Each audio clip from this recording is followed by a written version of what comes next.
Fala galera, Sidoca na área para mais um encontro aqui no canal do YouTube Português com Sidoca. No início, lembrando que é importante você se inscrever e ativar as notificações para não depender de encontrar o link no Instagram, no Telegram, em algum outro canto, num grupo de WhatsApp, porque você vai receber mensagem, notificação sempre que estivermos ao vivo. Já tô vendo que tem uma galera muito boa aí, que tá sempre presente, Leonardo, Nathalie, o Júlio, o Valdir, a Idalino, o Michael, a Stefane. E ó, lembrando galera, hoje às 21 horas eu vou fazer essa aula aqui com o maior prazer do mundo, mas já com a expectativa de às 21 horas fazer a mentoria para a galera do curso fechado Português com Sidoca. Ontem fizemos uma mentoria maravilhosa, hoje vamos fazer outra, quarta outra, faríamos quinta e sexta, mas sexta-feira eu tenho um compromisso, então na quinta vamos fazer duas sem tirar de dentro. Vai ser sensacional, correção de provas. Agora vamos lá, hoje eu prometi e eu vou fazer as 15 questões que vão cair na sua prova. É óbvio que não tem muito para onde a banca fugir. Nós vamos trabalhar 15 questões com todo o conteúdo abordado no edital. E lá para o final, aguarde, porque lá para o final eu vou trazer algumas orientações de como você tem que se comportar na hora da prova e talvez você nunca tenha feito uma prova, ou talvez até tenha feito e sempre se estrepa e não sabe o porquê. Lá pro finalzinho eu vou te dar algumas dicas. Agora eu vou me concentrar no conteúdo, tranquilo? Então vamos lá, ó. Vixe, eu não estava sabendo da mentoria, que vacilo. Então olha só, concurseira, se você já é aluna do Português com Sidoca, o link já está no Telegram. Eu coloquei o link de todas as mentorias, de todos os encontros, já está lá. E também está na área do aluno, já disponível. Na mentoria, como é que funciona essa de reta final de prova? Às 20 horas libera para vocês entrarem no Zoom e vocês passam a ter acesso ao material apenas às 20 horas, porque é de fato um simulado. E às 21 horas, hoje no caso depois que eu terminar aqui, eu entro para corrigir o simulado, tranquilo? Então vamos lá, meus amores, fica sempre gravado, tá? Acompanha aqui comigo, ó. Aqui é o nosso materialzinho e como prometido, ó, as 15 questões que vão cair na prova dos Correios 2024. E de cara aqui, opa, ué, não tá passando? Ah, agora que eu entendi. Se liga só, vou crescer aqui o nosso materialzinho porque ele tá no formato PDF. Para vocês visualizarem aí, ó. Cadê aqui, ó? Pronto. Então veja que aqui a gente tem um texto. Só que eu vou direto para o comando da questão e eu vou explicar o porquê. Não é que é para você ignorar o texto e ir para o comando da questão. É porque a IBFC ela é uma banca bem peculiar em relação à organização dos conteúdos. Nem sempre ela tem aquele padrãozinho. Texto, questões voltadas para o texto e aí depois outros tópicos do edital. Às vezes ela mistura, traz 2 textos, 3 textos. Para o primeiro texto, a primeira questão não tem nada a ver com o conteúdo do texto, às vezes é uma questão de preenchimento vocabular. Então é muito importante que você olhe primeiramente a questão para saber se de fato você vai precisar da leitura do texto. Ou se é uma questão que dá para resolver ali logo de cara. Agora, se precisar do texto, aí não tem como, tem que fazer a leitura. Então vamos lá, vamos observar. Questão 1. O texto tem um caráter memorialístico. O que isso significa? Que vai trazer à tona algo da memória. A partir de uma leitura atenta, assinale a alternativa correta. Só com o comando da questão não tem muito o que saber sobre. Eu vou olhar as alternativas. E aí veja que na letra A ele menciona narrador, na letra B ele menciona narrador, na letra C ele fala de foco narrativo. Então aqui ó, na letra D também narrador, na letra E narrador também. Então ele está falando de tipos de narradores.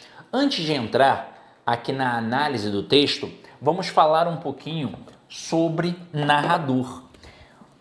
Quando a gente tem um texto narrativo, e com certeza o texto que tem aí é um texto narrativo, necessariamente tem um narrador que vai nos apresentar o contexto, com as famosas 4 perguntinhas do texto narrativo.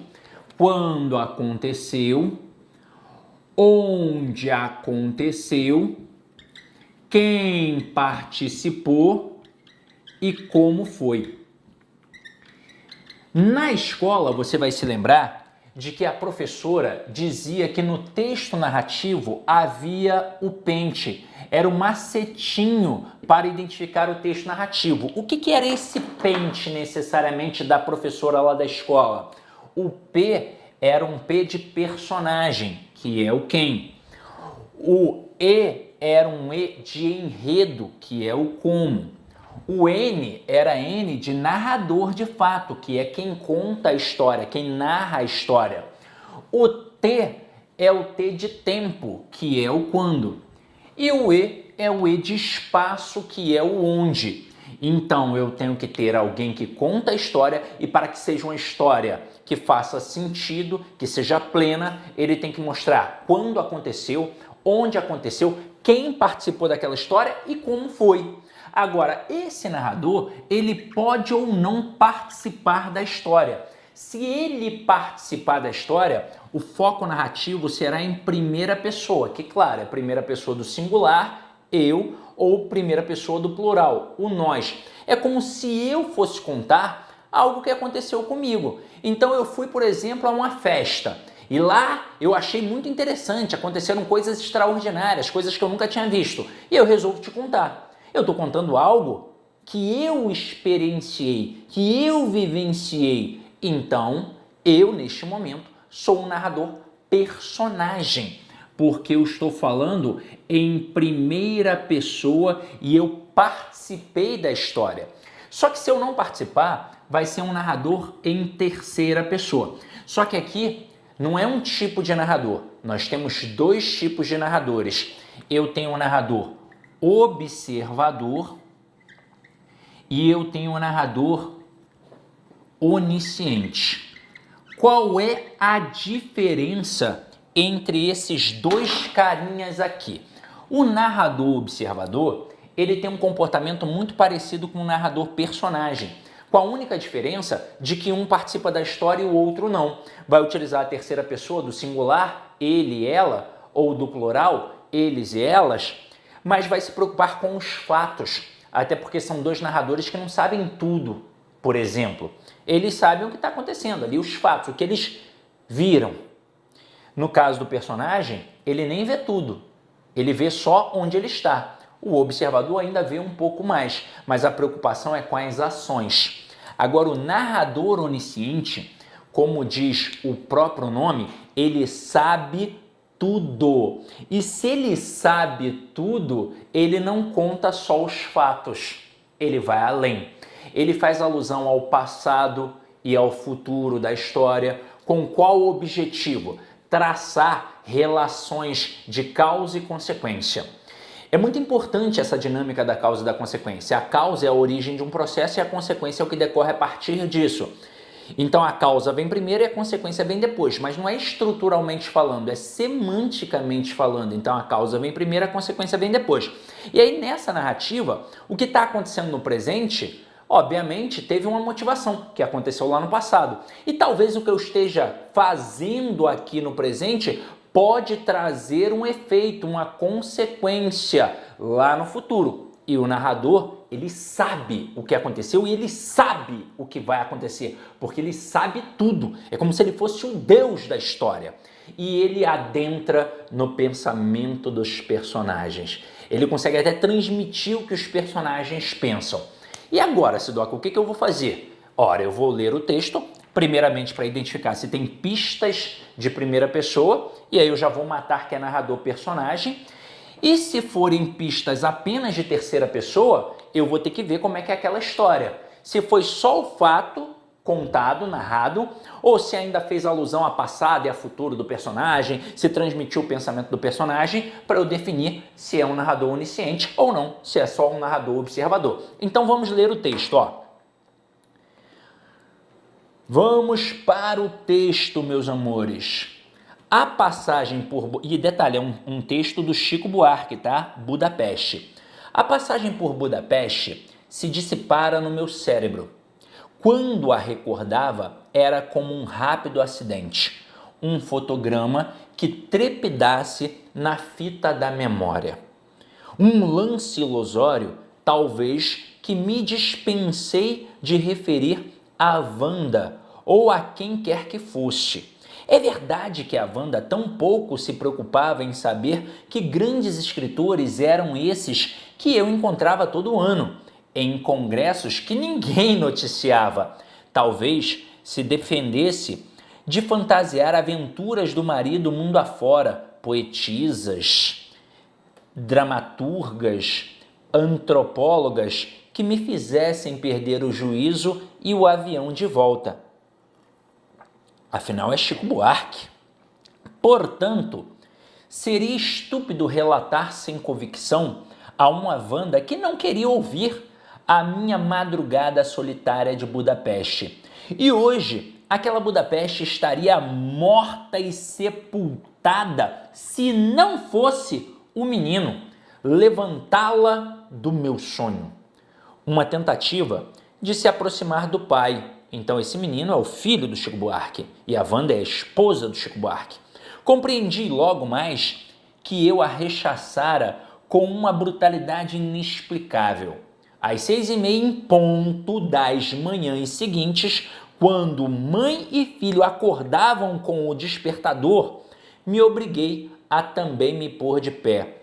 Passei a dedicar ao menino o tempo que me sobrava antes do trabalho, usado em geral para me espreguiçar, pensar na vida e ler jornais no banheiro. Agora, quando a Wanda saía para a televisão, eu ficava na copa tomando café com meu filho, observando as voltas com sorvetes e Coca-Colas. Procurava restaurar as feições perdidas em seu rosto flácido e admiti que eram as de um menino muito bonito. Com a ponta do guardanapo, limpava-lhe a boca dos sucrilhos e encontrava os lábios carnudos da mãe, como da mãe eram seus olhos negros. E aí veja que é uma história do próprio Chico Buarque, da relação dele com a esposa e sobre o que acontecia e sobre como ele pensava ali nas viagens que ele fazia a Budapeste. Então ele fala o tempo todo em primeira pessoa, ó, meu cérebro, quando... E aí depois ele fala, dispensei o tempo todo falando em primeira pessoa. Então, notoriamente, é um narrador o quê? Personagem. Então, vamos lá? Letra A. Há um narrador observador? Não. Letra B. O narrador personagem mostra uma mudança no tratamento que dava ao seu filho. Letra B. Letra C. Com foco narrativo em terceira pessoa? Não. Letra D. Se nota uma Budapeste que sempre esteve viva na memória do narrador? Não. Já estaria morta e sepultada se não fosse o filho levantá-la. E letra E. Não é possível perceber o motivo pelo qual o narrador viajara a Budapeste. E ele fala que ia para lá, para os congressos que ninguém noticiava. Então, obviamente, gabarito letra B de Botsuana. Aí vem a questão 2 e diz assim: o emprego de um verbo flexionado no pretérito mais que perfeito, no primeiro período do texto, pode ser explicado por indicar uma ação. E aí ele diz e coloca assim, ó, assinale a alternativa correta. Então vamos lá. Aqui, meus amores, vamos lá. Quando ele traz isso, ele traz um pretérito mais que perfeito. É importante comentar que quando pensamos no pretérito, o pretérito é o tempo verbal que mais cai em todas as provas de concursos públicos. Não é porque é a IBFC não, é em qualquer banca.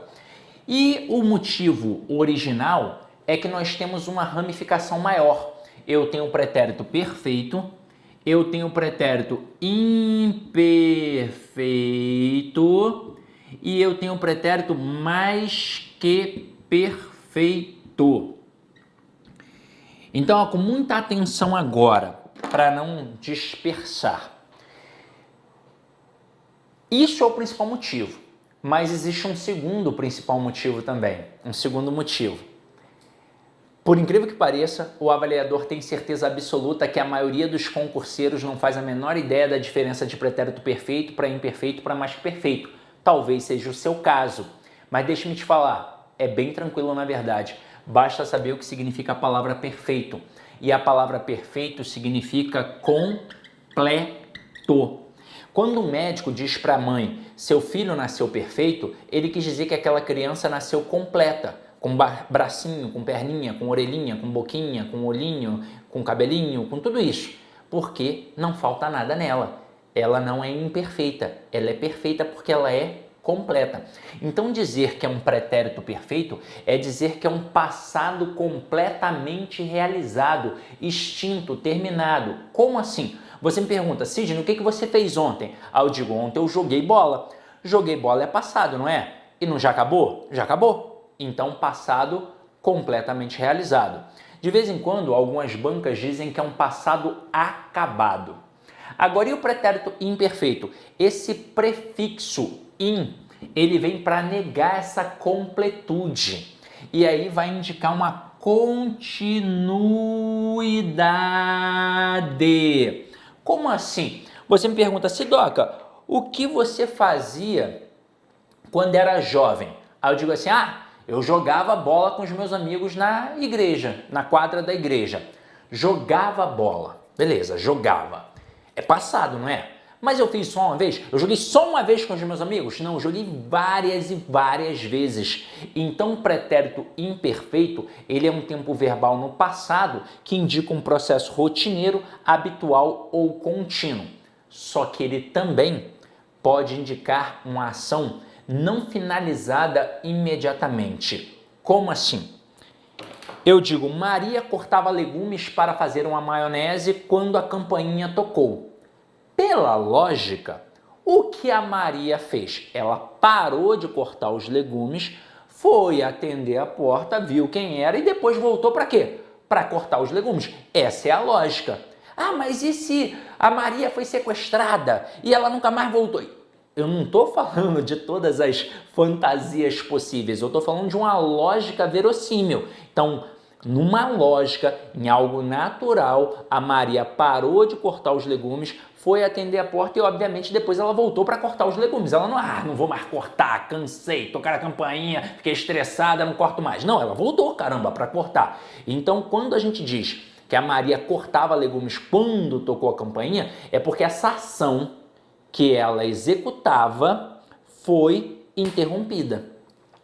Agora, pretérito mais que perfeito, nós falamos que é um passado do passado.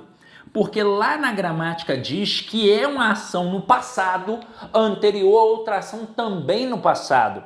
Quer ver um exemplo? Eu digo assim, João tirava os sapatos que Maria usara na festa. João tirava os sapatos que Maria usara na festa.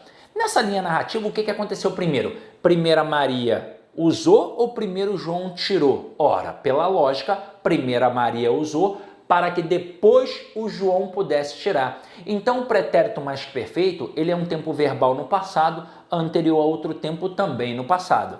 E aí você viu o que eu fiz aqui? Eu não fiquei trazendo decoreba nenhuma. Nós entendemos a lógica. Mas Sidoca, esse negócio de entender a lógica é complicado. Talvez de um assunto que não seja de domínio seu, mas eu estou falando da língua que você usa todos os dias.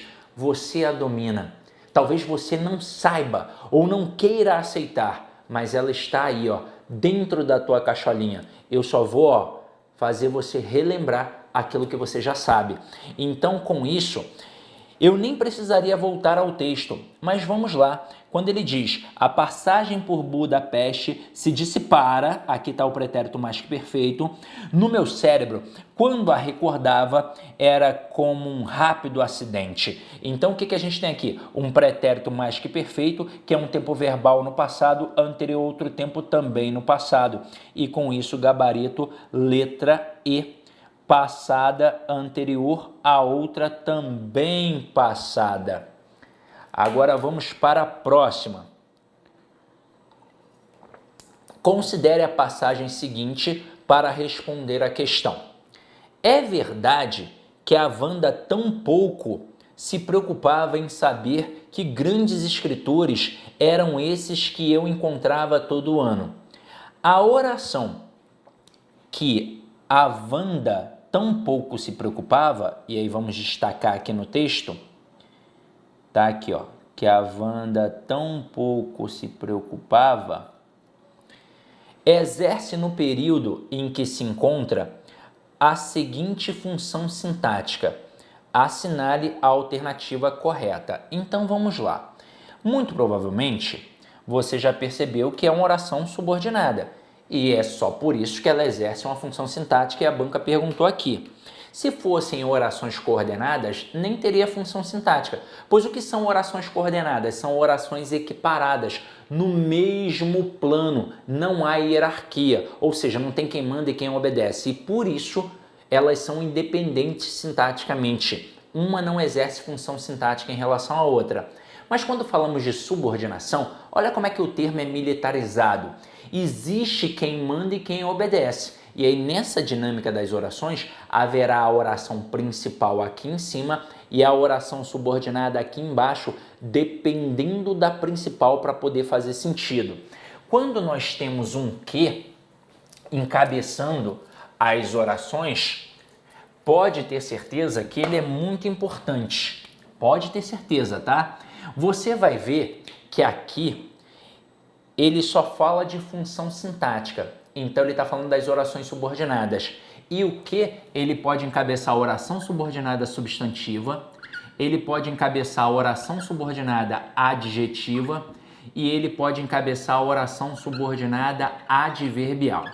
Já que nós falamos de função sintática, entenda, quando é uma oração subordinada adverbial, exerce apenas uma única função sintática, que é a função de adjunto adverbial.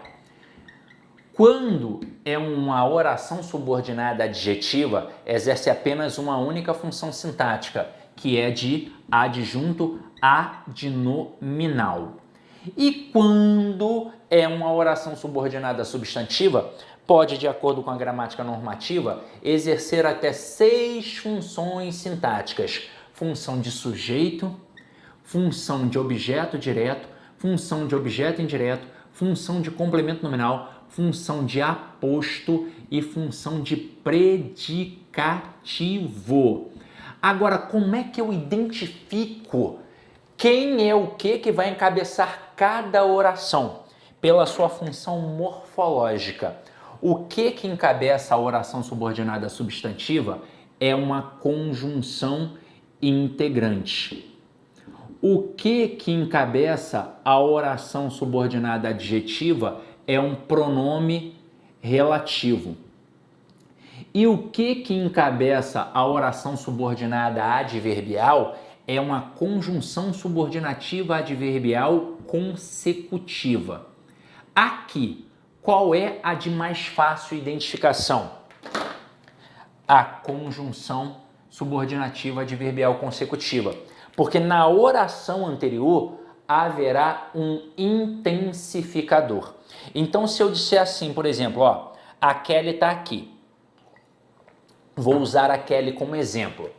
Kelly estudou tanto que passou em primeiro lugar. Como é que eu separo uma oração principal de uma oração subordinada? Bem, quando tem o que, é exatamente onde tem o que. Então, ó, Kelly estudou tanto que passou em primeiro lugar. Aí, na hora que eu fiz esse corte, eu vou olhar para essa primeira estrutura para ver se eu acho um verbo, para ver se eu acho uma oração. E eu aqui achei. Então, esta primeira oração é a oração principal, vou colocar aqui OP, O de oração, P de principal, e a outra que sobrou aqui, galera, ó, a outra que sobrou aqui é a oração subordinada, que por enquanto, teoricamente, eu não sei quem é. Agora, qual é o próximo passo, obrigatoriamente, depois de ter separado as orações? É olhar para a oração anterior e buscar um intensificador, que são palavras como tanto, tão, tal e tamanho. Se eu encontrar um intensificador, eu terei uma relação de causa e consequência. Aí, como eu já disse a vocês, a causa é a origem de um processo e a consequência é o que decorre a partir disso. É claro que não é sempre estruturalmente, é semanticamente, mas veja, ter estudado muito é a causa de ter passado em primeiro lugar, que é a consequência. E aí, com isso, eu tenho certeza absoluta que este que aqui é uma conjunção subordinativa adverbial consecutiva que vai dar exatamente este nome à oração. Então, aqui eu tenho uma oração subordinada adverbial consecutiva. Como é que isso pode cair na banca IBFC? Lembrando que a banca IBFC é extremamente gramatiqueira, de várias formas. Primeira, classificação da oração, como aqui está. Então, é uma oração subordinada adverbial consecutiva. Segunda possibilidade, pedir a função sintática desta oração. Se é uma oração subordinada adverbial, não importa se é consecutiva, causal, comparativa, não importa. É oração subordinada adverbial, tem uma única função sintática, que seria de adjunto adverbial. Agora, outras possibilidades. A banca poderia aqui destacar o que, ou tudo que está encabeçado pelo que e perguntar qual é o valor semântico. E claro que a resposta seria consequência. Muitos vão ficar na dúvida, porque lá dentre as opções, além de consequência, vai aparecer a palavra causa. Aí a pessoa vai pensar, poxa, será que não é uma pegadinha? Será que só nessa questão aqui não foi uma sacanagem, não é causa? Não. Sempre, veja bem, sempre a causa estará do lado do intensificador e a consequência do lado do que. Fechamos aqui essa primeira. Se Doca, isso não tiver um intensificador, aí eu vou ficar na dúvida se é uma conjunção integrante ou se é um pronome relativo. Na época da escola, nós aprendemos macete para os dois. Para o pronome relativo era assim, se eu conseguir trocar o que por o qual a qual, eu mato que é pronome relativo. Eu detesto esse macete e vou explicar o porquê. Eu dei aula durante muitos anos para as crianças. Foram 17 anos e não funciona. E aí você tem que entender que a deficiência que você tem hoje com 30, 40 anos, você não adquiriu agora. Você adquiriu lá no ensino fundamental, com 8, com 9, com 10 anos. Então, se não funciona para um moleque de 10 anos, talvez não funcione para você. Se você pegar 50 frases e der para um moleque de 10 anos e falar assim, ó, você vai trocar o que por o qual a qual quando for possível, já é? Ele vai falar, já é. Só que nessas 50 dá para fazer em 10. Ele vai fazer nas 50. É uma parada surreal, inacreditável como é que ele consegue, mas consegue. Então, é um macete meio furada. Agora, o macete da conjunção integrante é top. Se você conseguir pegar o que e toda a oração da qual ele faz parte e efetuar a troca pela palavra isso, você mata tudo que tem ali ao contrário. Você mata que tem um O de oração, um S de subordinada, um S de substantiva e um I para matar, que é uma conjunção integrante. Então, se eu colocar assim, ó, espero que você entenda. Vamos separar as orações. Eu vou separar exatamente onde tem o que. Espero que. Beleza?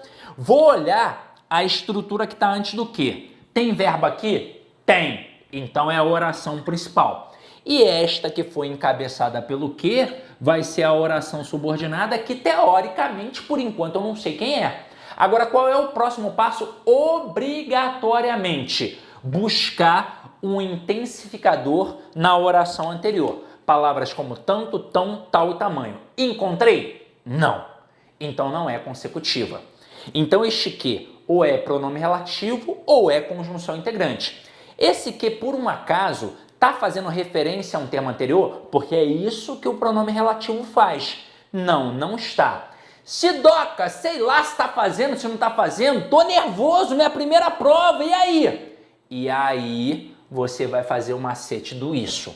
Dá ou não dá para pegar toda esta oração aqui, ó, o que, toda a oração encabeçada por ele e trocar pela palavra isso e formar uma frase que faz sentido.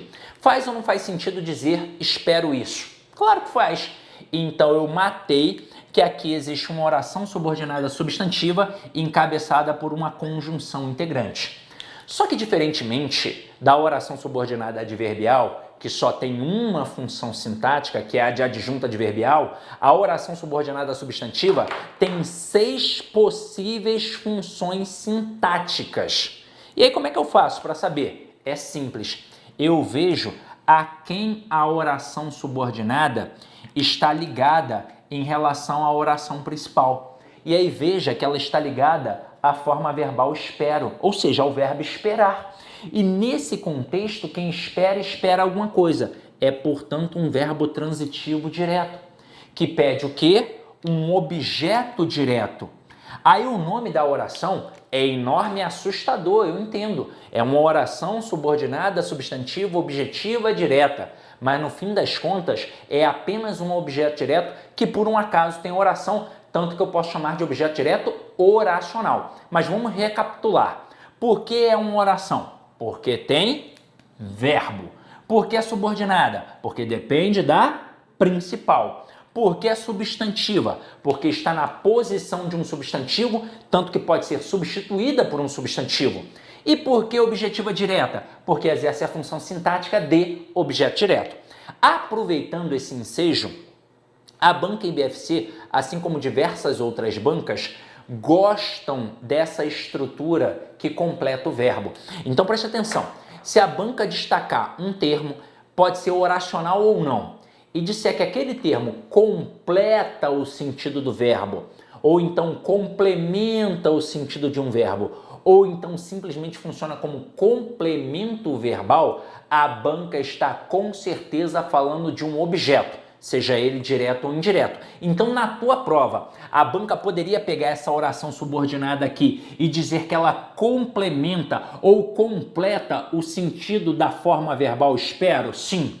Ela poderia dizer que essa oração subordinada aqui toda é um complemento verbal? Sim. E por quê? Porque ela funciona sintaticamente como um objeto direto. Agora, e se eu colocasse assim, ó? Se eu colocasse assim, o aluno que estuda muito é aprovado no concurso. Veja bem, onde eu vou separar a oração subordinada da oração principal? Exatamente onde tem o quê? O aluno que, viu? Só que aqui teve um probleminha. Qual é o probleminha? No que aparece antes do que, não tem verbo. Então não posso falar que aqui é uma oração principal só com essa estrutura, porque por enquanto é uma estrutura apenas nominal, não tem verbo, como é que eu vou chamar de oração? Caraca, Sidoca, então o que aconteceu? Com certeza a oração subordinada está no meio da principal, ela está cortando a principal, ela está intercalada. Caraca, Sidoca, e agora? Como é que eu vou fazer para saber qual é o verbo da principal e qual é o verbo da subordinada? É fácil. O primeiro verbo que aparece depois do que, aqui no caso a forma verbal estuda, é o verbo da subordinada. A partir do próximo, aí eu tenho o verbo da oração principal, que é aqui o é, ó. Então essa estrutura que eu destaquei com a canetinha vermelha, o aluno é aprovado no concurso, isso aqui é a nossa oração principal, OP. Ah, então são duas orações principais? Não, preste atenção, caramba. Uma oração principal só tem um verbo. Só que ela foi cortada, por isso que se eu tirar a subordinada, vai ficar o aluno é aprovado no concurso, ok? Aí essa que está encabeçada aqui pelo que estuda muito, é a oração subordinada. Fiz a separação. Tem um passo a passo, não tem? Qual é o próximo passo? Obrigatoriamente sempre buscar um intensificador. Tem palavras como tanto, tão, tal, tamanho? Não. Então agora eu vou ver se esse aqui é um pronome relativo ou uma conjunção integrante. Ele faz referência a um termo anterior? Faz. Quem é que estuda muito? O aluno. Então, como ele faz referência a um termo anterior, ele é um pronome relativo. Eu não preciso de macete para o pronome relativo, é bem fácil identificar. Aí você vai dizer assim para mim: Sidoca, fácil para você, que é professor. Eu estou começando agora. Eu não sabia nem o que era substantivo, quanto mais adjetivo. Eu estou perdido. Tá, calma. O que você vai fazer? O macete do isso. Ué, Sidoca, mas o macete do isso não é para identificar a conjunção integrante? Sim. Se funcionar, é a confirmação de que é uma conjunção integrante. Mas e se não funcionar? É a confirmação de que provavelmente é um pronome relativo. Na oração anterior, eu consegui, com sentido, dizer espero isso. Mas nesta oração, eu não consigo dizer o aluno isso é aprovado no concurso. Fica estranho demais, não faz sentido. Então só confirma que não é conjunção integrante e sim um pronome relativo. E quando é um pronome relativo, encabeça uma oração subordinada adjetiva, que sempre, independentemente de ser restritiva ou explicativa, vai exercer a função sintática de adjunto adnominal. Só que agora eu preciso classificar nessa etapa final. A oração subordinada adjetiva ou é restritiva ou é explicativa. Como é que eu vou identificar? Pela pontuação. Quando ela não é isolada por pontuação, é restritiva. E quando é isolada por pontuação, é explicativa. Aqui está muito claro que ela não foi isolada. Por isso, ela é restritiva. Mas no fim das contas, o que isso quer dizer, Sidoca? Bem, aqui no caso, quer dizer que esta oração adjetiva, restritiva, está restringindo o sentido da palavra aluno. Portanto, não é qualquer aluno que é aprovado no concurso, é somente aquele que estuda muito. Então, se ele estuda pouco ou mais ou menos, não é o suficiente. Somente aquele que estuda muito é aprovado no concurso. E o que fica implícito aqui, que aquele que estuda mais ou menos ou que estuda pouco, não é aprovado. Essa é a dinâmica. Aí veja aqui, ó. Veja aqui que na frase eu consigo trocar pela palavra isso, ó. É verdade, ó, eu vou até trocar, ó. É verdade isso. Ou isso é verdade. Eu gostaria que você reparasse em algo que aqui tem na oração principal. É o ezinho, que é um verbo de ligação. E aí, quando eu tenho um verbo de ligação, obrigatoriamente sempre eu tenho um predicativo do sujeito. Em relação às orações subordinadas substantivas, se eu tenho verbo de ligação, das duas uma. Ou a subordinada tem função sintática de sujeito, ou a subordinada tem função sintática de predicativo. Como é que eu vou fazer, Sidoca, para saber a diferença?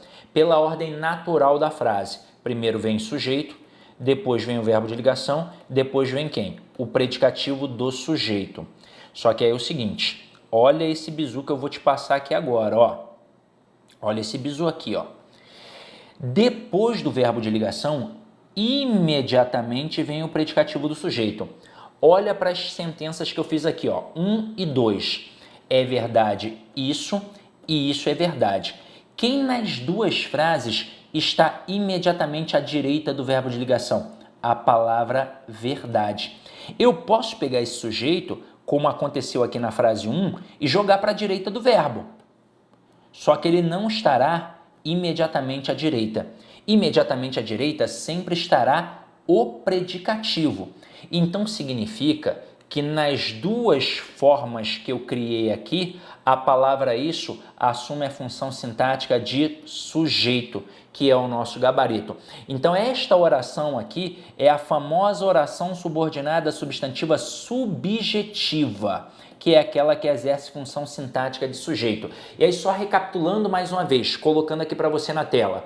Porque a oração? Porque tem verbo. Porque é subordinada? Porque depende da principal. porque é substantiva, porque está na posição de um substantivo, tanto que pode ser substituída por um substantivo. E por que subjetiva? Porque tem função sintática de sujeito. Lá no latim, a palavra subjectus significava sujeito, tanto que hoje, quando você estuda o direito subjetivo, você estuda o direito do sujeito, o direito do indivíduo. Mas, Sidoca, e como seria uma predicativa? Bem, se eu colocasse assim, ó, vou mudar aqui a cor da canetinha. Se eu colocasse aqui, ó, minha esperança é que você entenda. Neste caso, tá vendo que eu vou dizer minha esperança é isso? Minha esperança é isso. Então aqui eu tenho uma oração subordinada substantiva. Mas tá vendo que à direita do verbo de ligação aqui, desse ezinho, está a oração? Então ela é oração subordinada substantiva predicativa. Agora vamos lá, olhando para você e batendo um papo aqui bem sério. O que eu trouxe agora da essência dessa questão é um conceito bem avançado em relação a critérios gramaticais. Quem já vem estudando há algum tempo, com certeza conseguiu extrair muito bem todas as informações que eu dei aqui. Independentemente de ser meu aluno ou não, você pode ter até estudado com outro professor e entendeu mais ou menos. E agora, provavelmente, tudo ficou muito claro para você. Agora, se você caiu de paraquedas aqui, se você ainda não fez um curso, se é, por exemplo, a sua primeira aula, nossa, você apanhou como o Whindersson Nunes do Popó. Foi uma violência com você. Você está perdido. Só que isso não significa que você não é capaz de aprender. Significa só uma coisa, você ainda não está preparado. Esse negócio de ser fácil ou difícil depende de quantas vezes eu me dediquei ao conteúdo. E aqui vai uma dica muito importante para você que quer passar. Não se iluda achando que vai ser fácil demais. Porém, também não é um bicho de 7 cabeças. Não é impossível, qualquer um é capaz de passar, mas vai exigir dedicação. Então você não pode ver a aula só uma vez, você tem que ver várias e várias vezes. Não é porque você já viu a aula que você vai falar assim, ah, esse assunto aí eu já vi. Viu quantas vezes? Uma. Não faça isso. Ah, eu já fiz essa questão. Refaça, faça várias vezes. O segredo é a repetição, porque o nosso cérebro é seletivo. Ainda mais hoje em dia. Antigamente, nós não tínhamos tantas informações, não tinha tantas redes sociais, Instagram, YouTube, Facebook, não tinha isso. Então nós nos concentrávamos mais. Hoje nós somos bombardeados de informação. Então se eu não criar uma dinâmica para mostrar para o meu cérebro que aquele conteúdo é importante, ele não vai entender que é importante. O que ele vai entender que é importante? Você passando o dedo assim no celular para ver os videozinhos de TikTok. E aí se você ficar um dia sem ver, ele começa a te incomodar porque você ficou viciado naquilo. Então vicie-se no conteúdo da sua prova. Mostre para o cérebro que esse conteúdo é importante. Então veja várias e várias e várias vezes para ele armazenar profundamente e você não falar, ah, eu estudei, mas na hora da prova deu branco. Deu branco é o caramba. Você não estudou, porque estudar é um verbo no infinitivo, que exige constância. Ah, Sidoca, mas quando é que eu posso parar de estudar? Essa resposta é fácil. Quando você conquistar seu objetivo final. Aprovação, classificação e posse. Já conquistou isso? Já. Então, faça o que você quiser da vida. Enquanto não conquistar, tome vergonha na cara e continue estudando. Tranquilo? Agora vamos lá, meus amores. Vamos para a próxima questão. Próxima questão traz a mesma sentença, só que ele vai jogar apenas para o vocábulo tão pouco. Ó. O vocábulo tão pouco cumpre no texto o papel semântico, assinale a alternativa correta. Veja que na frase ele diz, é verdade que a Wanda tão pouco se preocupava em saber que grandes escritores eram esses que eu encontrava todo ano. Ele disse aqui que a Wanda não queria saber, não fazia a mínima ideia. Então esse tão pouco tem um valor de negação. por isso o gabarito é a letra A, reforçar uma negação. Próxima questão, essa foi bem fácil, hein? Próxima questão.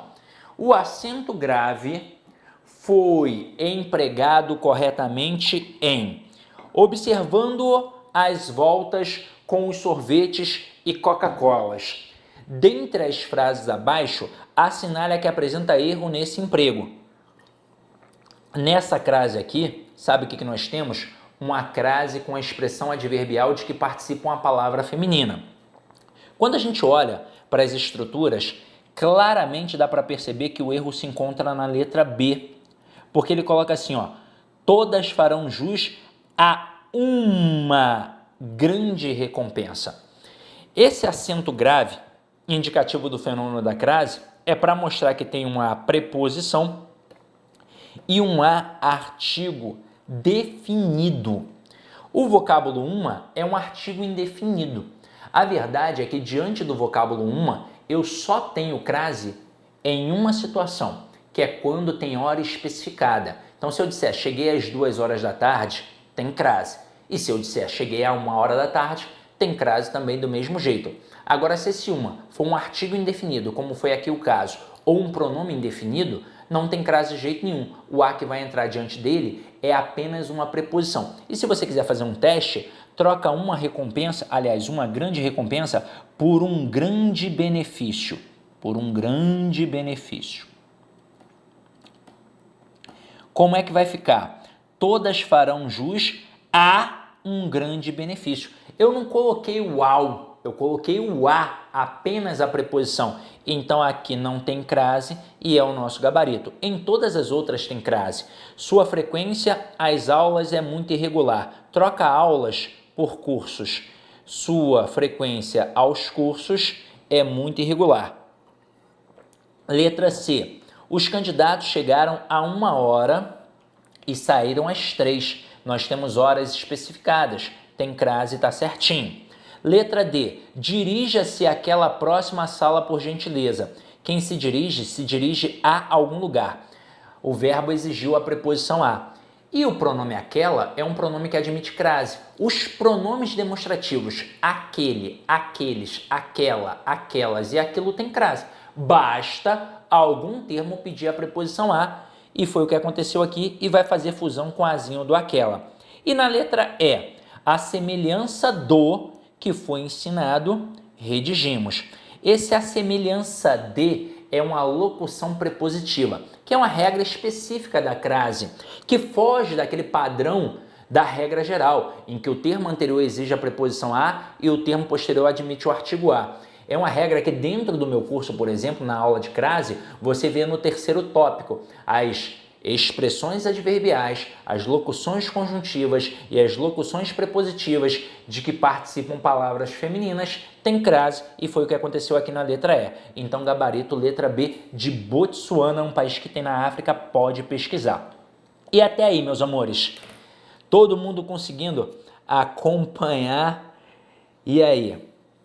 Espero que o nível dos Correios seja isso também. Cara, pode ser... Essa questão de nível da prova, isso é muito subjetivo, sabia, Edgar? Porque depende se você conhece ou não. Então, se você já estudou aqueles assuntos e cai os assuntos que você estudou e que você, de certa forma, consolidou, para você vai ser fácil. Mas para outro aluno que não consolidou os conteúdos que foram consolidados por você, para ele vai ser difícil.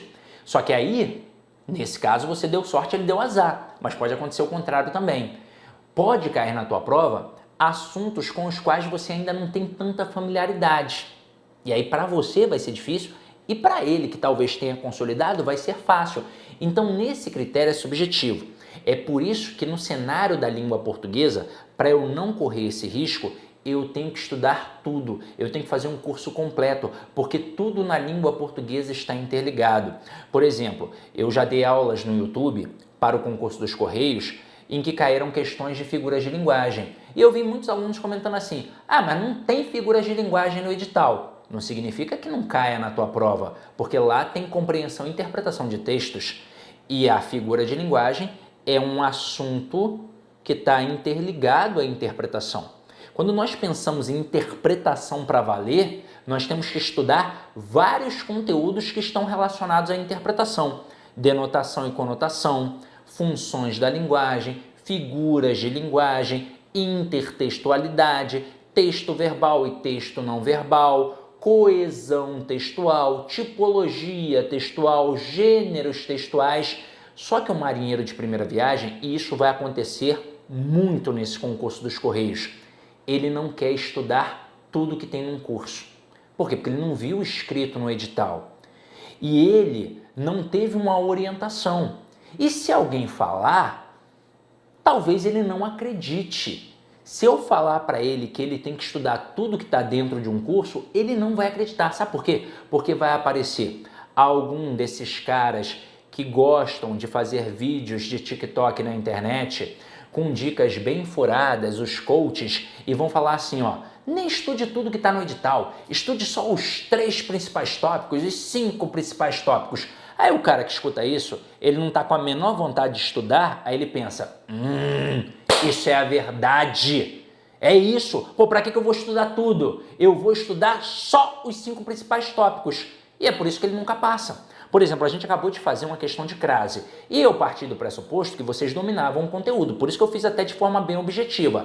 Na parte das orações, eu sei que é um calcanhar de Aquiles para a maioria, por isso eu dei uma trabalhada um pouco melhor. Mas o conceito da crase depende de diversos outros tópicos, 10 na verdade.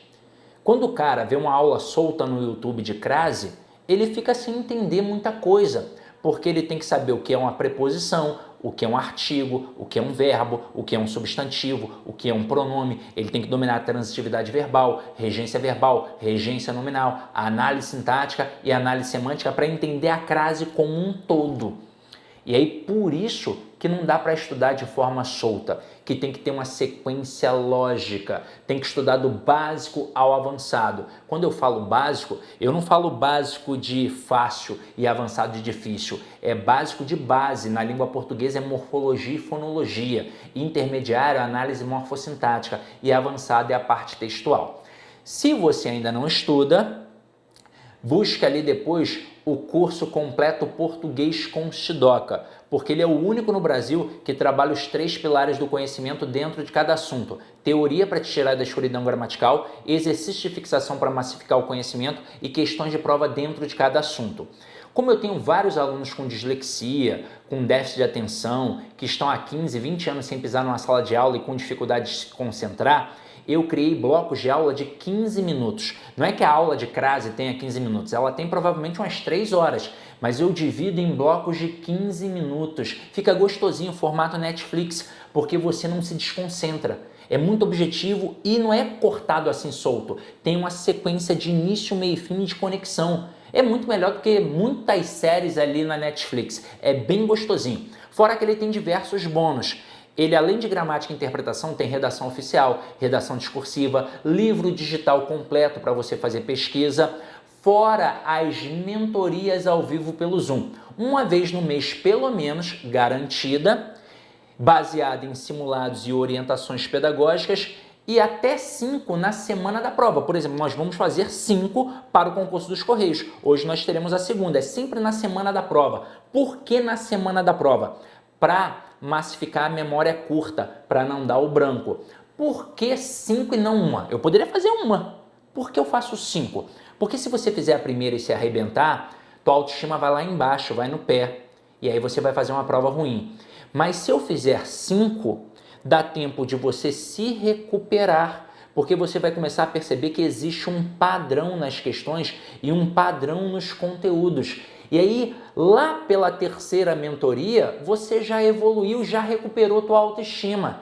Então significa que até a prova você vai muito confiante, vai arrebentar e vai me mandar várias mensagens gostosas que eu adoro receber. Professor, gabaritei português. Professor, passei em primeiro lugar. Professor, caraca, eu entendi o que eu não tinha entendido. Professor, não gabaritei, mas eu fiz 90%, 80% e eu nem imaginava que conseguisse fazer nem a metade. Eu vou receber várias mensagens assim de vocês, porque com certeza vocês vão extremamente bem preparados. Shidoka, eu ainda não faço parte do curso. O link está na descrição do vídeo. E aproveite que está na promoção da Black até o dia 15 de dezembro apenas. O curso custa 497 e ele está por 247 à vista. Acesso de 3 anos. 3 anos de acesso ilimitado. Você pode ver a aula quantas vezes quiser durante 3 anos. Sensacional. Clica aí, tá? Vamos lá, vamos voltar aqui também, meus amores. Vamos voltar aqui para o nosso conteúdo, ó. Olha a questão 6. Em que eu rechaçara com uma brutalidade inexplicável, a ação apresentada é enfatizada ao ser acompanhada por uma locução. Qual é a ação? Rechaçara. Rechaçara com uma brutalidade inexplicável. Esse com uma brutalidade inexplicável explica o modo como aquela ação foi efetuada. Isso significa que aqui eu tenho um adjunto adverbial de modo. Portanto, equivale a um advérbio de modo essa estrutura. E aqui o gabarito é a letra A. Próxima questão aqui. Tem o trechinho de um relatório, que é do Manual de Redação da Presidência da República, só que a questão vai falar de análise sintática. Ó. A respeito do sujeito da forma verbal se expressam, é correto afirmar que... Vamos lá, como eu tenho verbo mais pronome se, muito provavelmente eu só tenho duas possibilidades. Ou é um sujeito passivo, porque eu estarei diante de um sujeito paciente, porque eu estarei com uma voz passiva sintética ou pronominal, ou eu terei um sujeito indeterminado. As outras opções eu nem vou ter, tá? Na nossa prova não vai. E aí eu preciso fazer o quê? Eu preciso identificar a transitividade deste verbo. Se for um verbo transitivo direto ou um verbo transitivo direto e indireto mais o pronome se, olha o que vai acontecer aqui. Esse pronome se será classificado como PA. O que é PA? É um pronome apassivador, é uma partícula apassivadora. E ele serve para quê? Para indicar a passividade de um sujeito. Então, estarei diante de um sujeito paciente.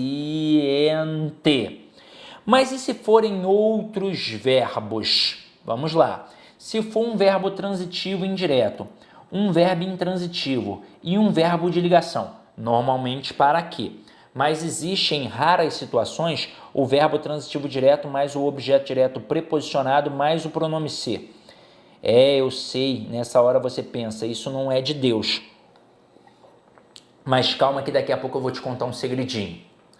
Neste momento, eu estarei diante de um PIS, que é um pronome de indeterminação do sujeito, que eu posso chamar de partícula de indeterminação do sujeito. Eu também posso chamar de índice de indeterminação do sujeito ou de símbolo de indeterminação do sujeito. São as possibilidades, tá? Mas é tudo a mesma coisa. Serve para mostrar que o sujeito é indeterminado. Agora vem um fator importante, questão de concordância. Se eu tenho um sujeito paciente, esse sujeito foi determinado e ele está explícito. Eu estou visualizando. Então o verbo tem que concordar com o núcleo dele. Se o núcleo estiver no singular, o verbo vai ficar no singular. Se o núcleo estiver no plural, o verbo vai ficar no plural. Agora, se o sujeito for indeterminado, automaticamente o verbo fica na terceira pessoa do singular. Lembra que eu ia te contar um segredinho? Vou te contar agora. Por mais que apareçam várias possibilidades verbais, na maioria das vezes, ou é VTD ou é VTI. A verdade é que você mata pela preposição. Se depois da estrutura verbal com pronome tem uma preposição, é claro que pode ser uma pegadinha, mas é bem difícil. Se tem uma preposição, você está diante de um sujeito indeterminado. E se não tem, muito provavelmente você está diante de um sujeito paciente. E outra indicação, caramba, o verbo apareceu no plural. Se fosse sujeito indeterminado, seria impossível, porque ele teria que aparecer na terceira pessoa do singular. Então, se a minha dúvida era entre sujeito paciente e sujeito indeterminado, sem nem olhar a frase, eu já sei que é sujeito paciente. Mas eu vou olhar. Vamos lá. Tá aqui, ó. Cadê? Ó. Junto ao qual se expressam os índices numéricos das atividades operacionais cometidas a esta seção. Então significa que aqui eu tenho um VTDI, eu tenho um verbo transitivo direto e indireto. Expressa algo a alguém. Então ele expressa os índices numéricos das atividades operacionais cometidas a esta seção. E aí dessa forma esse C é um APA, é uma partícula passivadora. Índices operacionais numéricos é o sujeito paciente, a esta seção é um objeto indireto. E o verbo concorda com quem? Com o núcleo do sujeito, aqui no caso a palavra índices. Se o núcleo estivesse no singular, o verbo ficaria no singular. Como o núcleo aparece no plural, o verbo ficou no plural. Então aqui eu estou diante de um sujeito passivo. E aí, meus amores? Ó, curiosidade minha agora. Quem ainda não me conhecia, quem apareceu hoje pela primeira vez, quem está aqui hoje pela primeira vez, eu gostaria de fazer um pedido para você que está aparecendo hoje aqui pela primeira vez e para você que já é meu aluno antigo. Curta essa aula, comente depois se possível o que marcou em você, o que você aprendeu que você não sabia e compartilhe. Mande nos grupos de estudo que você tem. Vamos compartilhar aí esse trabalho que está sendo feito com muito carinho, tá? Então vamos lá, ó. Enquanto isso, ó, o Gianderson, tu tá aqui pela primeira vez, homem. Tu tava até ontem na minha mentoria. Como é que tu tá aqui hoje pela primeira vez? Para de caô. Obrigado, tamo junto, Kézia. Tamo junto, ó. Vamos buscar aqui, meus amores, ó. Próxima questão. Questão 8. O parágrafo em análise é construído por um longo período que é introduzido por uma ideia de... Veja que ele começa assim, ó. Ao término dos trabalhos integrantes da programação destinada a esta seção. Quando ele coloca o término, é quando terminou, no momento em que terminou. Qual é a ideia? É de tempo. Então, gabarito aqui, letra E, ideia de tempo. Vamos agora para a próxima aqui. A próxima traz um texto que nós vamos precisar analisar, tá? E aqui eu tenho uma dica, galera. Pela primeira vez, na aula de hoje, nós de fato vamos precisar compreender o texto. Você pode ver que eu fiz a leitura daquele texto do Chico Buarque, mas o objetivo era só ver se de fato ele participava da história, e de fato, né, e realmente participava. Por isso que ele era um narrador personagem, porque era um texto narrativo. Agora, eu vou ter que compreender o texto como um todo. Então eu vou te ensinar uma estratégia tão boba, mas tão boba, que qualquer pessoa é capaz de executar. Inclusive, se você tiver um filho na escola com dificuldade, não só em língua portuguesa, mas em outras disciplinas, saiba que provavelmente a dificuldade dele é interpretativa e se deve à forma como ele lê o texto. Muitas pessoas acham que não acertam as questões porque não conseguem identificar se é de compreensão ou de interpretação. Na IBFC isso nem faz diferença, então não vou nem me preocupar com isso. A verdade é que as pessoas erram porque leem de forma equivocada. Como é que elas fazem a leitura? Mental, silenciosa. Talvez você vá se identificar aqui agora. Pegou um texto de 30 linhas e lá pela linha 6, pela linha 7 começou a dispersar. A pensar no papagaio, no feijão que deixou no fogo, no namorado, na namorada. Quem tem amante pensa na amante, é uma loucura. Mas na marra vai até o final do texto. Porém, fica com aquela sensação horrorosa de não ter entendido o tema central. Até o ponto que você não sabe se é sobre política, religião, economia, segurança pública e por aí vai. Só que aí é o seguinte, é uma prova de concurso. Não dá para dar esse mole. Não dá para abrir mão de questões. Porque uma questão pode definir se você estará dentro do número de vagas ou não, se você vai ser aprovado ou reprovado. Então não posso perder questão de jeito nenhum. E aí o que eu tenho que fazer para resolver isso? Uma leitura em voz alta. E calma, não é com o tom de voz que eu estou usando aqui agora, não é altão, não é gritando, é só um leve balbuciar. A Kelly até colocou aqui, ó, essa técnica me salvou em interpretação de texto. É bem simples, na verdade.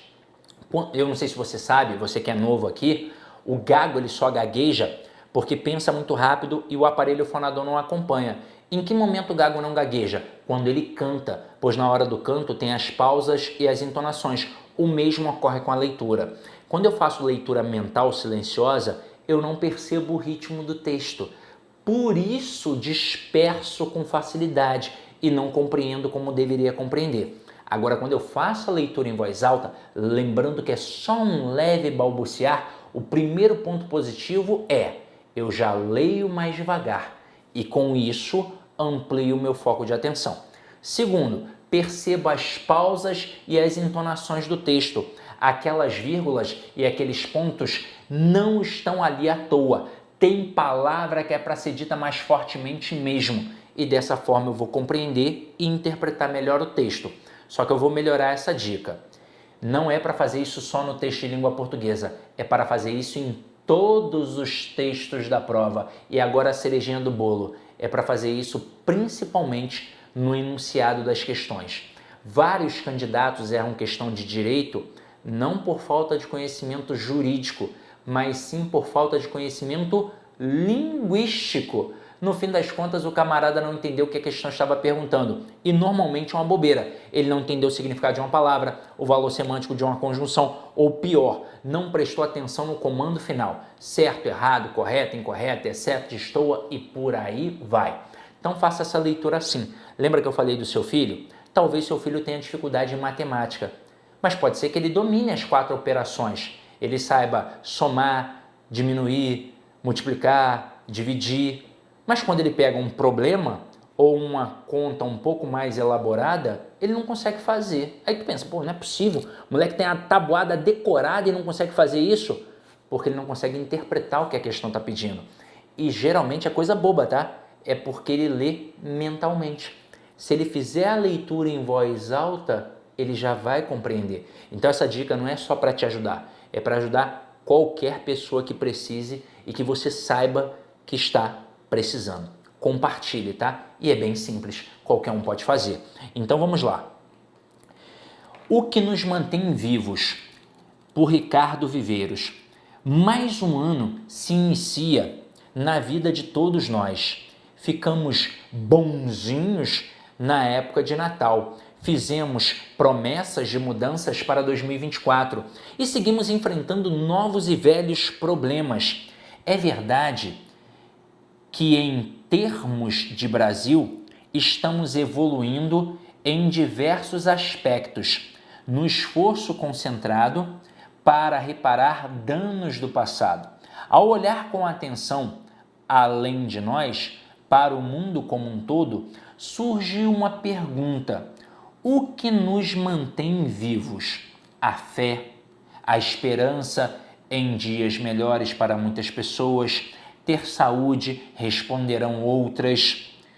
Várias dirão que os seus compromissos familiares, os que amam e delas dependem. Algumas afirmarão que é ter sonhos. Tudo isso é verdadeiro.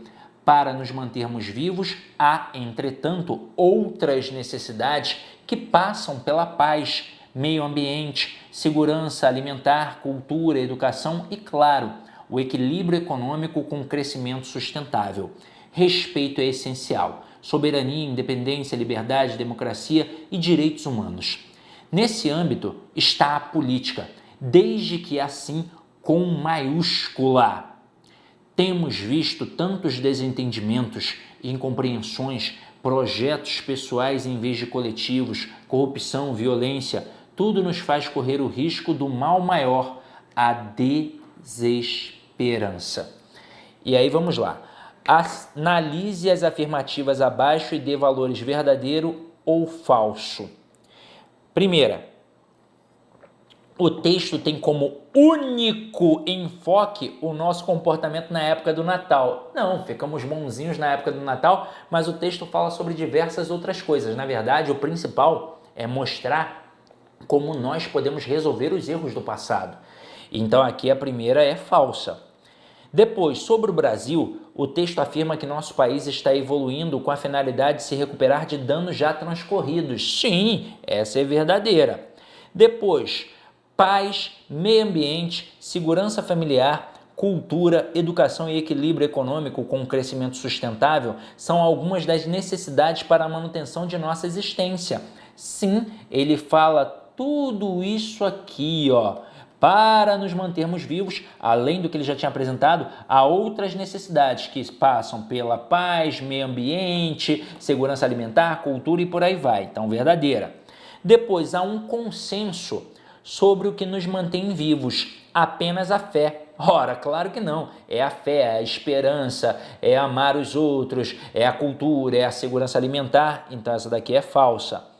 E no fim ali, ao escrever política com letra maiúscula, o autor expõe soberania, independência, liberdade, democracia e direitos humanos como elementos execráveis ao nosso país. Execrável é aquilo que não presta. E claro que não, seria o contrário. Para que seja política com P maiúsculo, tem que ter tudo isso daqui, ó. Tem que ter soberania, independência, liberdade, democracia, direitos humanos como elementos essenciais, primordiais, indispensáveis, importantíssimos ao nosso país e não elementos execráveis. Então essa daqui é falsa também. Então vamos lá. Eu tenho verdadeiro, não, eu tenho falso, e aí com isso eu já elimino a letra A, já elimino a letra C, já elimino a letra D. E a segunda ali é verdadeira, pronto, já eliminei a letra E. Então, ó, falso, verdadeiro, verdadeiro, falso, falso, gabarito B de bola. Vamos para a próxima. Sobre a pontuação, tem-se a vírgula entre os termos de uma oração. É empregada para separar os termos coordenados assindéticos, ou seja, os termos que não são unidos por conectivo. Esses termos devem ter mesma função sintática que formam muitas vezes enumerações. Bezerra. Esse Bezerra aqui, meus amores, é o Rodrigo Bezerra, meu parceirão. Trabalhei com ele durante muitos anos num curso jurídico voltado para a magistratura, a procuradoria. Éramos éramos 4 professores, mas no Rio eu cheguei, não no Rio, né, porque ele é de Recife, mas trabalhei com ele, com a Maria Augusta e com Carlos André. Foi um prazer assim incomensurável. Eu dividi mais turmas com a Maria Augusta e com o Rodrigo Bezerra. Com o Carlos André eu não cheguei a dividir turma, mas com a Maria Augusta, parceirona, e com o Rodrigo Bezerra, aí, meu grande amigo de muitos anos já. Então se liga só. A partir dos fragmentos do texto distribuídos entre as alternativas, assinale a alternativa que exemplifique o conceito apresentado. Ora, ele falou de vírgula enumerativa, que separa elementos coordenados. Então é aquela famosa vírgula da listinha, que foi a primeira vírgula que você aprendeu na vida, sabe? Fui à feira e comprei banana, vírgula, melancia, vírgula, abacate e morango. Então são vírgulas enumerativas. Pô, Maria Augusta é a diva, pô, amo de paixão. Muito gente boa, gosto muito dela. Então olha aqui, letra A, soberania, vírgula, independência, vírgula, liberdade, vírgula, democracia e direitos humanos. Então pronto, já temos aqui o nosso gabarito letra A, vírgulas enumerativas. Vamos agora para a próxima questão. Assinale a alternativa que apresenta uma sequência de palavras formadas pela antepenúltima sílaba, tônica acentuada e pronunciada com maior força e intensidade, que são as palavras proparoxítonas. Cabe salientar que nós temos basicamente 3 posições para a sílaba tônica. A última sílaba, que eu chamo de oxítona, a penúltima sílaba, que eu chamo de paroxítona, e a antepenúltima sílaba, que eu chamo de proparoxítona. E quando só tem uma sílaba e tem acento, eu chamo de monossílabo tônico. Kaique. Sidney, você conhece o Fabrício Dutra? Não só conheço, como há muito tempo, né? Na verdade, eu conheci a Maria Augusta e o Rodrigo Bezerra trabalhando já. Mas o Fabrício Dutra e o Fernando Pestana, eu conheço desde moleque, porque nós fizemos faculdade juntos e ainda morávamos perto. Então, foi uma amizade além da faculdade. Foi uma amizade além do mercado de trabalho. Foi uma amizade que a gente levou para a vida, jogava bola junto. Pô, o Fabrício então saía lá de casa. Era futebol, natação, a gente nadava no SESI junto.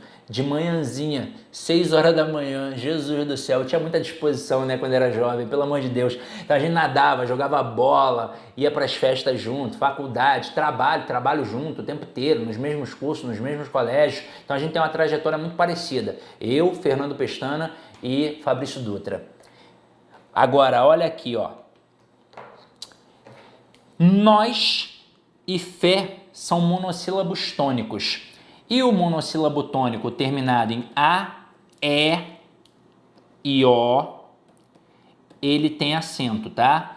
Terminado em I e U, não tem acento. Então, nós, ó, e os plurais, as, es, os, is e us, tá? Então, monossílabos tônicos terminados em A, E, O, tem acento. Todos os monossílabos tônicos têm acento.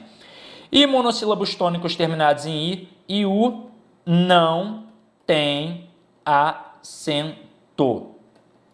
Agora, mantém é uma oxítona terminada em em. Bisuzinho aí para vocês, ó. Nós sabemos que todas as proparoxítonas são acentuadas. O bicho pega nas oxítonas e nas paroxítonas. Mas eu consigo resolver isso com um quadrinho. A, E, O, em e a terminação. As, es, os, ens. Cabe aqui, inclusive, salientar que tanto faz se você diz é ou e, o ou o. Isso é uma questão de variação linguística. Por exemplo, no Rio de Janeiro, a galera usa aberto, é e o. No Rio Grande do Sul, a galera usa fechado, e o. Então não tem essa de quem é certo, quem é errado. É variação linguística, tanto faz, tá? Pelo amor de Deus, não fala besteira não, hein? Aí, quando são oxítonas com estas terminações, simplesmente essas oxítonas têm acento. Aí vem o pulo do gato.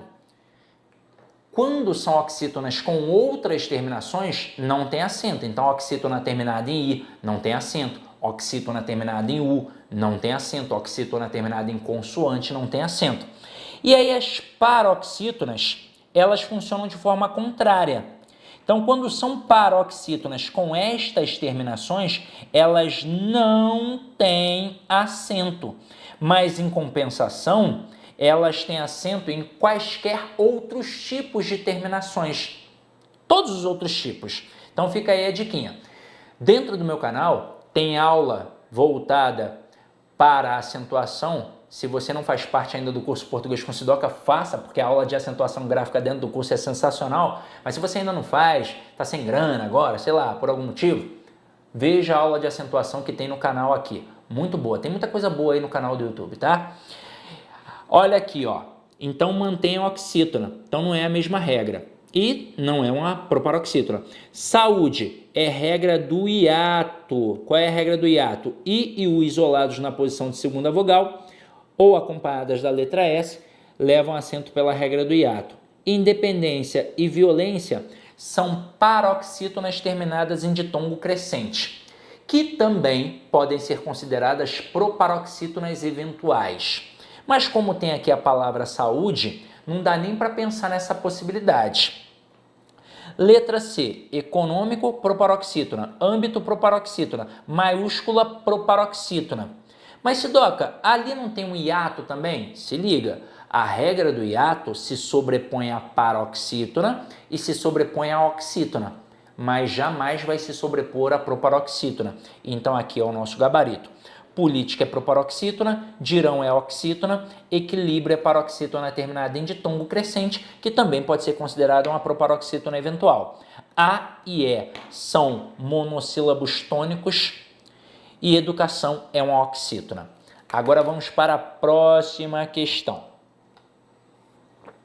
Essa daqui, nesse formato, sempre cai na IBFC.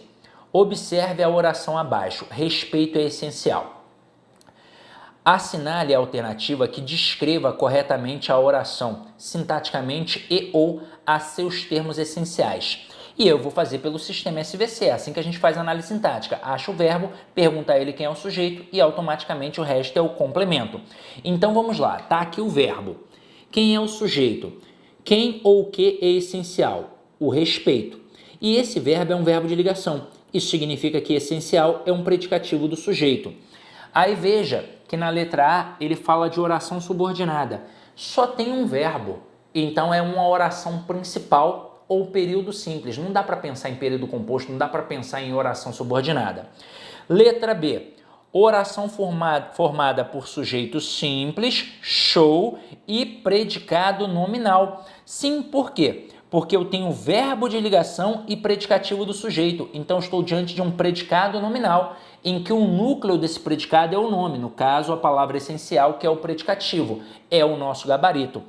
Letra C. Fala de oração coordenada.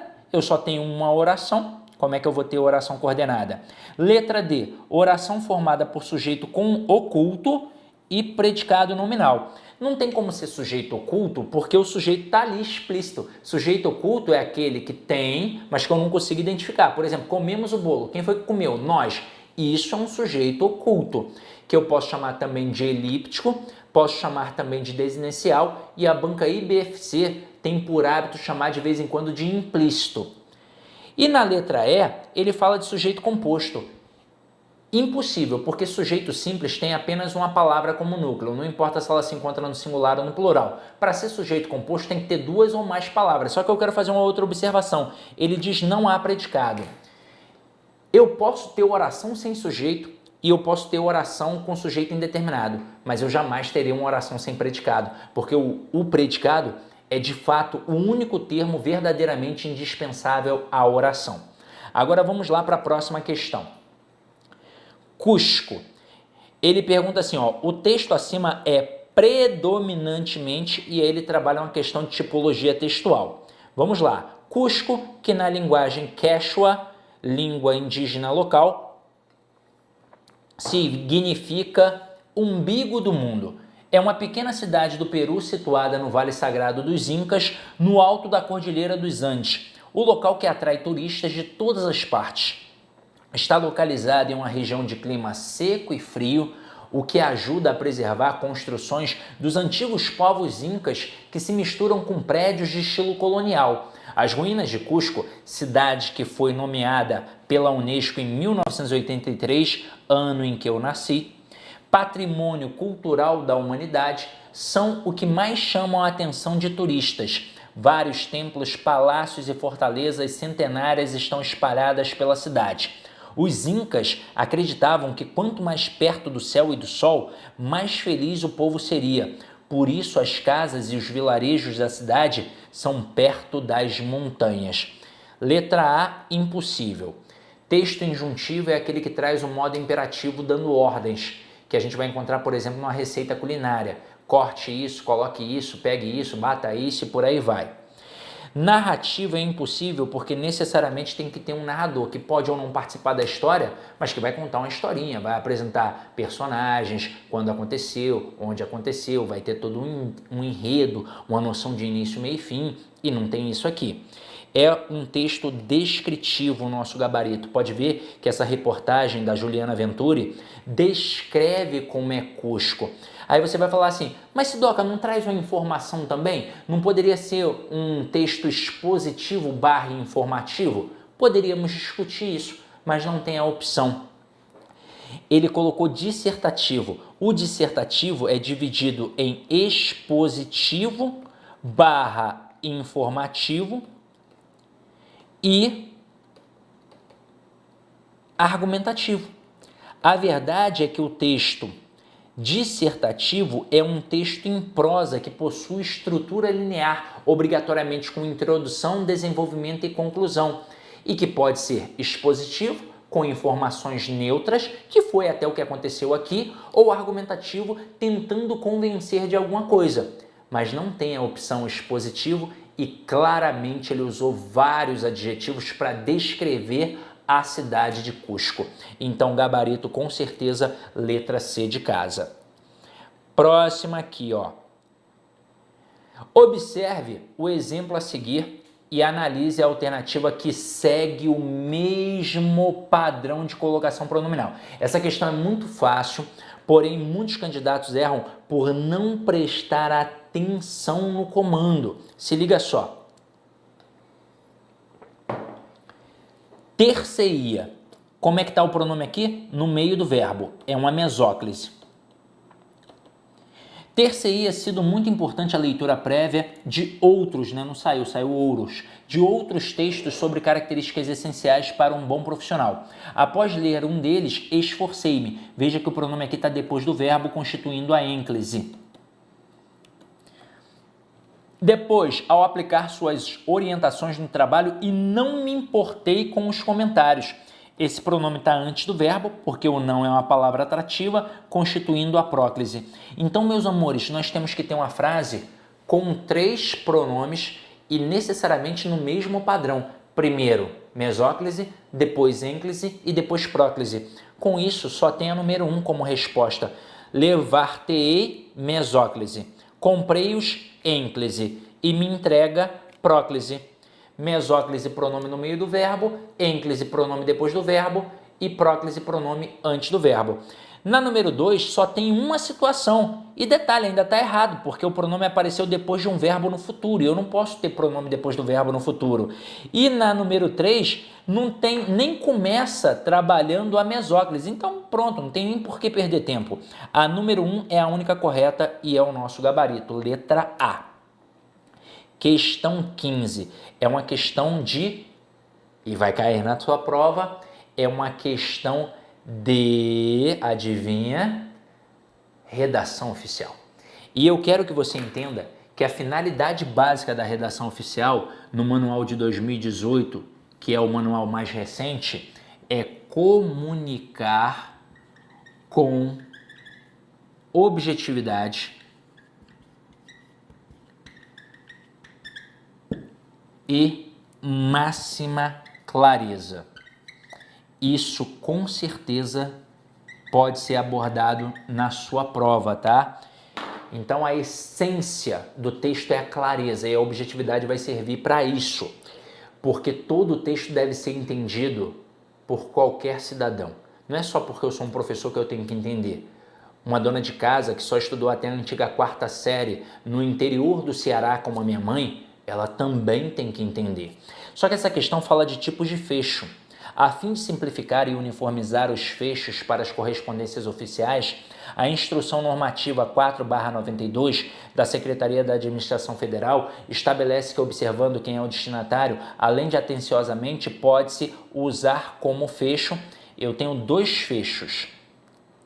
Respeitosamente para autoridades superiores, inclusive o presidente da República, e atenciosamente para autoridades de mesma hierarquia, inferiores e até mesmo particulares, outros casos. Ficam excluídas dessa concepção as autoridades estrangeiras que vão ter um rito próprio para elas.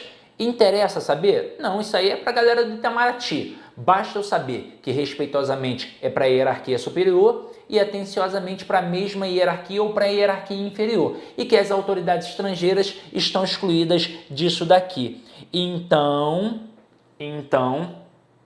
Ah, verdade! Não, ó, olha só, não é chato não. Tem que colocar mesmo. É máxima, saiu máxima, né? Máxima. É porque eu já tô cansado também, né? E eu agora ainda vou entrar aí numa outra mentoria, tem hora que a mente falha, mas pelo menos a essência, ó. E o povo ainda duvida de redação oficial, claro que vai cair, gente. Sabe por quê? São 15 questões.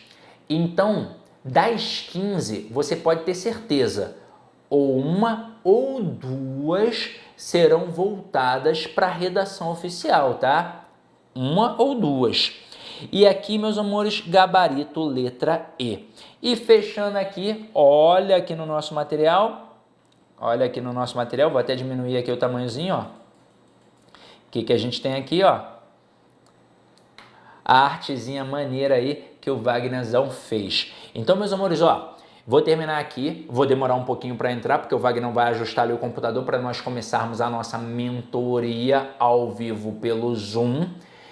Quem é aluno sabe que já está lá, já está fazendo provavelmente, o link já está lá, bonitinho, está na área do aluno, está no Telegram, está tudo bonitinho. Daqui a pouco eu vou entrar para corrigir. Quem não é aluno ainda e ainda quer participar ou quer participar de outras, porque essas mentorias nessa essência dos Correios, elas ocorrem para os grandes concursos, PF, PRF, INSS, Banco do Brasil, Caixa Econômica Federal, EBSER, que vai ser para a banca FGV, uma banca tão temida, mas não precisa se preocupar, porque nós teremos um carinho muito grande para esse concurso aí da EBSER. Então, se você quiser fazer parte e quiser aproveitar, é só até o dia 15, depois já era, ó. O valor original, 497, mas está na promoção da Black ainda até o dia 15 de dezembro por 247 à vista. Ou 12 vezes, e aí entra os juros do cartão, mas é 12 vezes de 24,65, se eu não me engano. Caramba, não compra nem um pastel com caldo de cana, dependendo da região da cidade. Não compra um lanche no McDonald's e pode custar a sua aprovação. Então, meus amores, o link está na descrição do vídeo aí. Aproveite, vale muito a pena. Quem já faz o curso sabe muito bem que é um curso assim diferenciado. Eu sei que talvez você tenha aula comigo até em outros preparatórios, porque eu dou aula em vários preparatórios por aí, mas não se compara, porque nos outros preparatórios eu dou a aula. É uma aula legal? É, mas eu não monto a sequência, eu gravo os tópicos que pedem e pronto. Não é na dinâmica de teoria, exercício de fixação e questões de prova, com blocos de 15 minutos. Isso faz toda a diferença, ser uma sequência lógica perfeita, ser blocos de 15 com blocos de 15 minutos, trabalhando a teoria, já emendando em exercício de fixação, já emendando em questões de prova. Eu trabalho o murinho do conhecimento para jogar o sarrafo lá em cima. Eu falo de divergência de banca para banca, de gramático para gramático, tudo isso dentro não só do curso que já está gravado e disponível, como também dentro das mentorias. Porque a galera pensa que existe uma gramática específica para cada banca. Não, o que existe é a gramática. As bancas possuem as questões e uma outra peculiaridade. Por exemplo, a IBFC, para a gente fechar aqui o nosso encontro bonito, ela tem uma única peculiaridade em colocação pronominal e eu vou aproveitar para mostrar para vocês. Olha só essas duas frases. Os alunos se destacaram e os alunos destacaram-se. Para qualquer outra banca, essas duas frases estariam corretas. Por quê? Porque quando eu tenho um sujeito explícito, que é o que eu estou visualizando, com núcleo substantivado, ou seja, o núcleo é um substantivo, o processo de colocação pronominal é facultativo. Tanto faz ter o pronome antes do verbo, constituindo a ênclise, ou o pronome depois, aliás, o pronome antes do verbo constituindo a próclise, ou o pronome depois do verbo constituindo a ênclise. Porém, para a IBFC apenas a primeira frase está errada. Quando eu tenho sujeito explícito com núcleo substantivado, só vale a ênclise. A próclise é um erro para a IBFC. Essa informação aqui vale ouro e é a única peculiaridade verdadeira da IBFC. De vez em quando acontecem algumas coisas na prova, aí você fala assim, poxa, isso aqui é uma peculiaridade? Não, é um erro. A banca de vez em quando dá mole e erra. Mas isso aqui é uma peculiaridade que já vem há muito tempo. Então guarda isso porque essa informação vale ouro. Se hoje eu tivesse entrado aqui para dar apenas essa informação, já teria valido muito a pena, né? Então, ó, pedido final aí, meus amores. Curta, compartilha e comenta lá depois, não aqui no chat, porque não vai ficar. Depois que o vídeo estiver salvo mesmo, entra lá, você não vai perder nem um minutinho e comenta alguma coisa. O que você achou dessa aula? O que essa aula trouxe para você? O que você aprendeu? O que foi significativo, tá? Então, meus amores, foi um prazer estar na presença de vocês. Espero ter contribuído significativamente para a aquisição do conhecimento. Ide em paz e que o Senhor sempre vos acompanhe. Opa, peraí, não fecha não. Júlio, isso não é uma peculiaridade da IBFC. Isso é algo que já está em todos os dicionários e várias bancas já cobram isso. Porque toda paroxítona terminada em ditongo crescente é considerada uma proparoxítona eventual. Se porventura for colocado em confronto, tem lá memória, e aí dentre as opções tem paroxítona e proparoxítona. Se for colocado em confronto, o certo é marcar paroxítona, porque primeiro foi isso. Foi assim que você aprendeu na escola. Na escola nem se fala sobre proparoxítona eventual. Então, primeiro, se for colocado em confronto, é a paroxítona. Mas, Doc, se a banca colocar proparoxítona, é erro dela e pronto, acabou. Eu não posso ficar pensando na possibilidade de um erro, porque isso vai me deixar neurótico. Não é uma peculiaridade. Se a banca um dia colocar a proparoxítona em cima da paroxítona, foi só um erro, mas ela não vai persistir nisso, porque provavelmente quem fez essa besteira deve ter tomado esporro até dizer chega, porque não faz o menor sentido. Quando a IBFC diz isso daqui, ela se pauta numa gramática portuguesa antiga que diz que nesses casos a ínclise é uma preferência. E aí eles quiseram pegar isso, essa preferência como uma obrigatoriedade, o que não é. Já no caso das paroxítonas terminadas em ditongo crescente e proparoxítona eventual, olha só, olha o absurdo que seria, por exemplo, colocar a proparoxítona na frente da paroxítona nesse caso. Ela é eventual, acidental, ela não é proparoxítona, ela é uma proparoxítona acidental. Então, quando alguém dá esse mole, é só um erro. E eu não posso pegar isso como uma peculiaridade, eu não posso pegar isso como um posicionamento da banca, porque isso não é posicionamento, isso não existe. Isso foi um erro e provavelmente quem fez já deve ter tomado esporro até dizer chega, tá? Então, meus amores, foi um prazer estar na presença de vocês. Espero ter contribuído significativamente para a aquisição do conhecimento e dê em paz e que o Senhor sempre vos acompanhe. Beijo, fui!